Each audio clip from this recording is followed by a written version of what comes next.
2027 के चुनाव से पहले पुष्कर सिंह धामी ने अपनी तर्कस से वो 5 तीर छोड़े हैं जिनकी गूंज दिल्ली तक सुनाई दे रही है।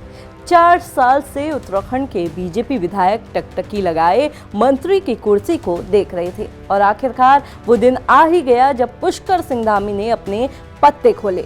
नमस्कार, मैं हूं रक्षिता, आप देख रहे हैं खबर उत्तराखंड।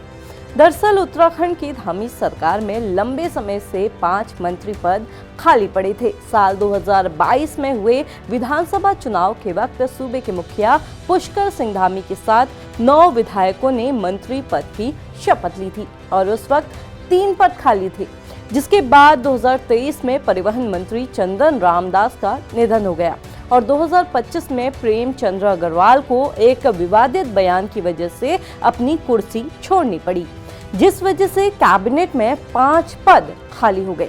अब इसके बाद इन पदों को भरने को लेकर पार्टी के अंदर बेचैनी बढ़ती रही थी। विधायक मंत्री बनने की लालसा में टकटकी लगाए बैठे थे। हालांकि अब पुष्कर सिंह धामी ने अपनी बिसात के 5 मोहरे चल दिए हैं, जिन्हें 2027 की चुनावी रणभूमि का सबसे बड़ा दाव भी माना जा रहा है। चलिए पहले इन 5 चेहरों के बारे में जान लेते हैं। पहला नाम है खजान दास।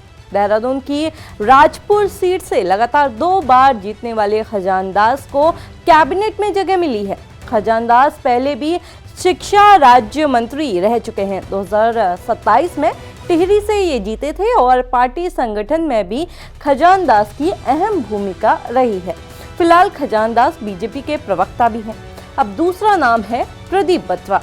प्रदीप बत्रा हरिद्वार जिले में रुड़की से 3 बार के विधायक रह चुके हैं। पंजाबी समाज से ताल्लुक रखते हैं और हैरत की बात यह है कि ये वही नेता हैं जिन्होंने हरीश रावत सरकार के दौरान कांग्रेस से बगावत करके बीजेपी का दामन थामा था। प्रदीप बत्रा ने रुड़की से लगातार 3 जीत हासिल की थी और आखिरकार इनका इनाम उन्हें मिल गया। अब तीसरा नाम है मदन कौशिक। मदन कौशिक बीजेपी का सबसे बड़ा ब्राह्मण चेहरा है। हरिद्वार से 5 बार के विधायक, पूर्व मंत्री, पूर्व प्रदेश अध्यक्ष। 2022 से मदन कौशिक लगातार विधायक चुने गए हैं। चौथा नाम है राम सिंह कैड़ा। नैनीताल की भीमताल सीट से 2 बार के विधायक राम सिंह कैड़ा 2027 में निर्दलीय जीते थे। राम सिंह कैड़ा लंबे समय तक कांग्रेस से भी जुड़े रहे, यानी कोई सीधे सीधे बीजेपी के ये पुराने नेता नहीं है। अब 5वां नाम है भरत चौधरी। रुद्रप्रयाग से 2 बार के विधायक भरत चौधरी राजनीति में पूरे 4 दशक का अनुभव रखते हैं, यानी भरत चौधरी 4 पीढ़ियों की राजनीति देख चुके हैं। अब इन 5 नामों में एक अनुसूचित जाति, एक ब्राह्मण, 2 ठाकुर और एक पंजाबी विधायक शामिल है, जिसे 2027 के चुनावों के लिए हर वर्ग को खुश करने की कोशिश माना जा रहा है। बताया जा रहा है कि जिन 5 विधायकों को चुना गया उनके पिछले 4 साल के काम का रिकॉर्ड खंगाला गया। जिनका प्रदर्शन सबसे बेहतर मिला उनकी ही ताजपोशी हुई। अब नवरात्रि के दूसरे दिन किए गए इस विस्तार को प्रतीकात्मक रूप से नई शुरुआत का संकेत भी माना जा रहा है। राज्यपाल गुरमीत सिंह ने इन 5 विधायकों को पद और गोपनीयता की शपथ दिलाई।